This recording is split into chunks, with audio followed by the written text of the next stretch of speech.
What's going on, guys? It's Tyron McDaniel from Houston Vintage Homes. Right now we're going to walk through and do a renovation estimate, and so it's going to be an opportunity for you to see the exact steps, what are the things that I look at, and how I'm actually chronicling those things in my head. So as you can see, I don't have a measurement or anything like that, because generally when you go out on site, you're not going to have any of those things as well. So I don't want to cause you to get confused having all these instruments and tools. At a certain point, once you've done this enough, you'll be able to walk into a property without having all these things and just look at it and kind of assess some things. So we're going to start, we're going to finish the exact same way we start. So I want to show you that so that you can start to model that and take it for yourself. So let's go ahead and get started. Lewis, there we go. So Fred, what we got going here? You know, Lewis kind of give us the lay of the land. Well, basically it's a duplex. We're looking at picking up. We've got a couple different ways we can take it. Well, exit. Gotcha. Go ahead and keep it, hold it, put a tenant in and just hold on to it, or we may just go ahead and renovate it and make it turnkey ready and Gotcha. hand it off to another investor. Sure, sure. And so one of the key things about Fred and Lewis's partnership, you guys are partners and been investing in stuff. Yeah. Actually, this isn't the first property I've looked at them with before. Now, they're experienced investors in their own right, but one of my philosophies is surround yourself with tens.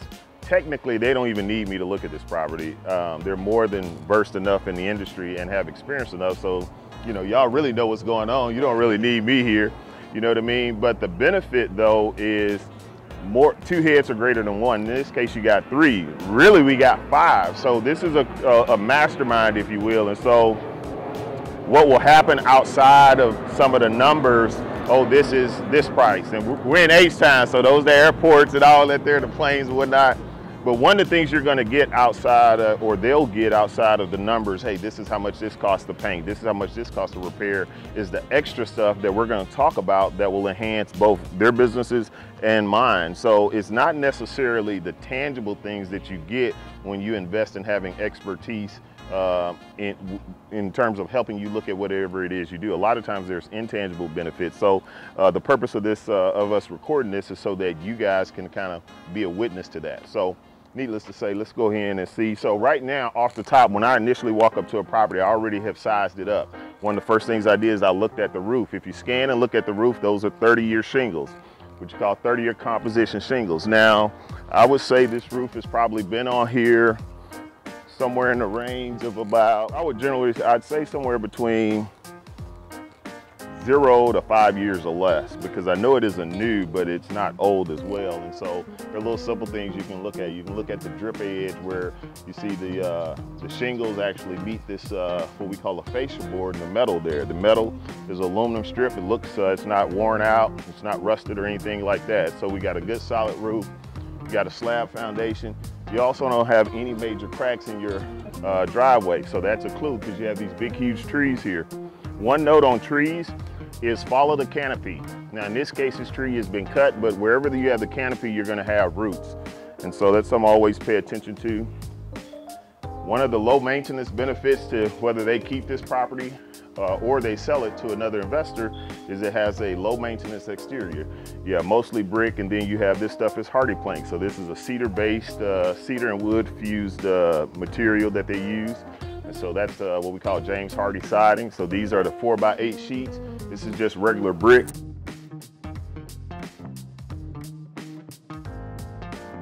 First thing I notice is we have tile floors.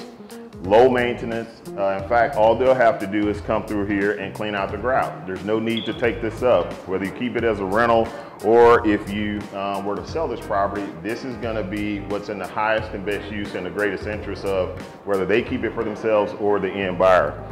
Other thing I noticed immediately was this mold right here. A lot of times people get, you know, scared about mold and things of that nature. The reality of the matter is that mold is here because the sink's right on the other side. So at some point in time, this being a rental property, which means that tenants don't take care of it like they would if they owned it. So this sink has probably been leaking for who knows how long. So the small remedy to this is, you know, you can cut this sheetrock here about 36 inches up and take it all out and replace the trim. Rest of the walls actually look pretty good. The paint's not in bad shape at all. In fact, if you were to do anything, you could knock off the popcorn ceiling, but with this being a rental, why would you do that? There's no need to create extra. One of the things I like to tell people is decide which battle you're gonna fight. On a project, on a property like this, you're not fighting the battle of having the most aesthetically pleasing house. And whether you have this popcorn on the ceiling or not, it's not gonna be the difference in you making money or losing money. So why pay extra in terms of getting the labor to get that all scraped off and refloated and textured, which is probably on this house can be an extra 12 to 1,500 bucks. Why go through that hassle? Leave it like that, put an amazing paint job on it, keep going. These have old single pane aluminum windows, but they're functional. So could you replace them? Yes, but it's gonna run your budget up unnecessarily. And again, this is gonna be a rental property. This place was built in the mid to late 70s, I would assume. Roughly what's, okay, bam, I said it, mid to late 70s. So they've been here for years, but they're still functioning. So I think we're gonna be good on there. So the biggest issue I see right now outside the mold is we're gonna do a little bit of paint, a little bit of touch-ups. One of the things I like to highlight is the different kind of trades you can use. Like the previous project that we walked, you had one guy that did the whole project, right? Yes. Okay, cool. And so there was another project we walked, and that was a much more substantial renovation. What was that, 70, 60 or something like that? That was 50? Okay, yeah. Beautiful two-story house. So they were fortunate that they had a really good trade. So a lot of times you have to split projects like that up. This is the kind of house that you definitely want to have one trade, because you know everything that you can do in this house is all little basic carpentry stuff. So you don't want to get one painter to come in, one guy to do floors, one guy to do, you know, tile or whatever the case may be. You want one person that can do all of this stuff. That way you can consolidate all your trades or consolidate all things that you need to happen and get better pricing in essence. Looks like at a minimum, we're gonna have to replace all cabinets.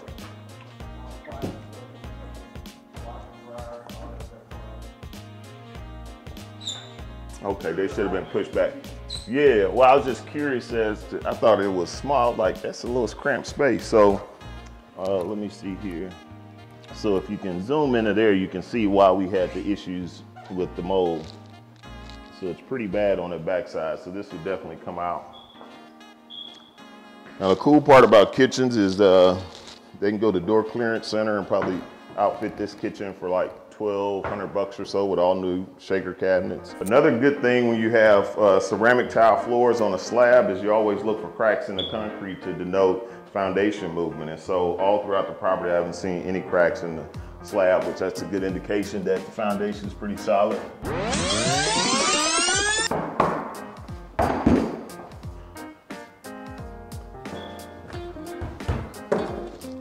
So this is a pretty light rehab for most of the projects that you'll see us do. I mean, in this one, I mean, you can even keep the doors on this one. You know, like you don't even have to replace the doors on this joker. So that's good because a lot of times people would come in and replace the door. But again, this is a rental, so you don't have to go and do all these extra things. There's other places you can spend the money. So rather than replace perfectly fine doors, you could actually allocate that towards fixing something like this. Things people do in houses. So here it is, you have tile floors and they went and bought linoleum, which is plastic, and taped it on the tile floors. Why that made sense to them, I don't know. I think they might have had a little bit of movement in here though, because it's not level. Then we have another little mold infestation there. So what you generally have when you're looking at rental property is you have a lot of deferred maintenance. Now in this case, it's probably deferred maintenance because these people were in it for several years, so we're gonna go as light as possible. Okay. This guy down here. You said what now?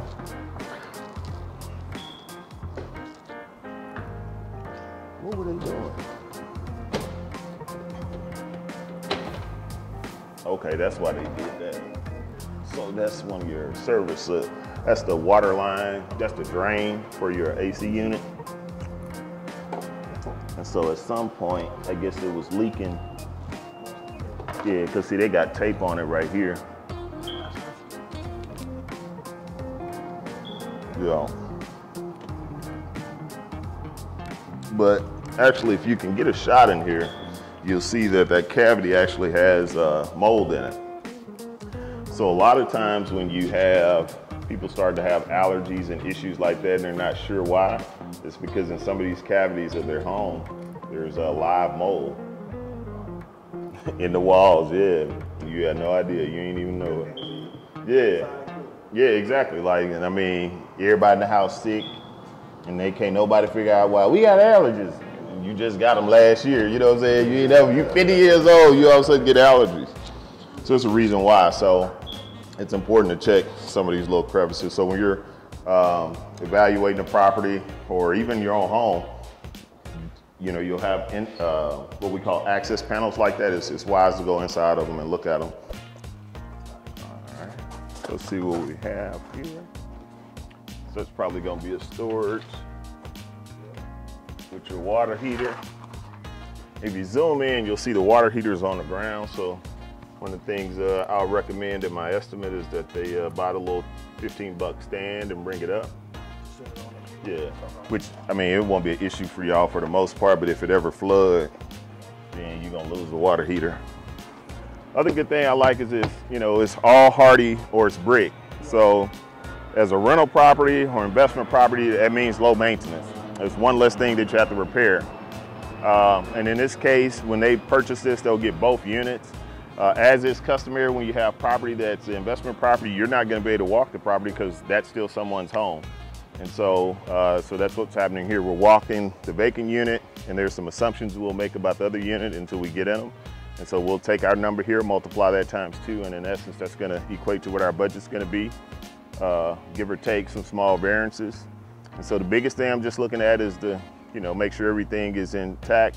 Only thing I see are, there's these areas where they'll probably get their trade to nail the siding back in, which over time you just have little pop outs. So it's not nothing structural. Nobody did anything wrong. It's just a matter of time and pressure.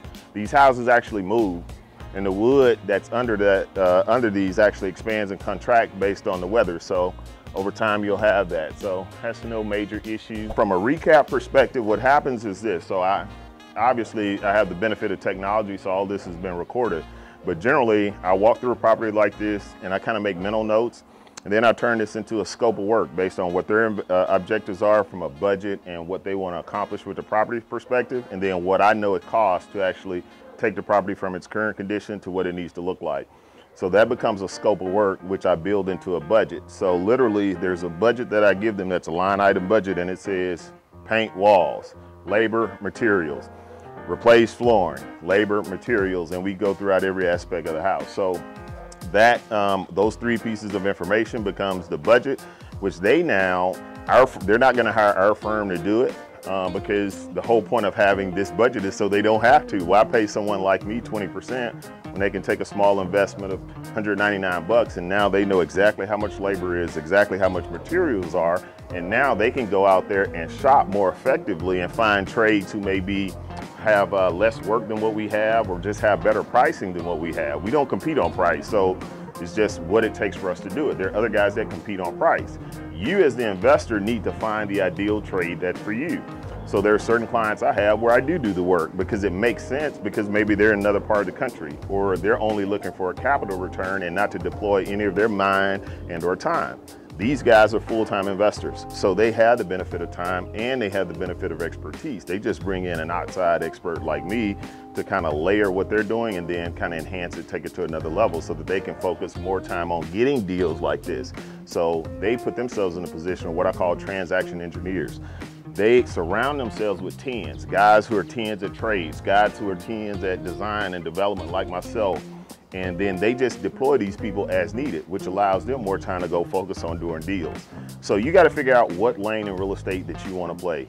You know, there are different ways that you could play it. So this is just one snapshot, one to give you, hopefully you got some value out of seeing the estimate here, and we'll see you at the top.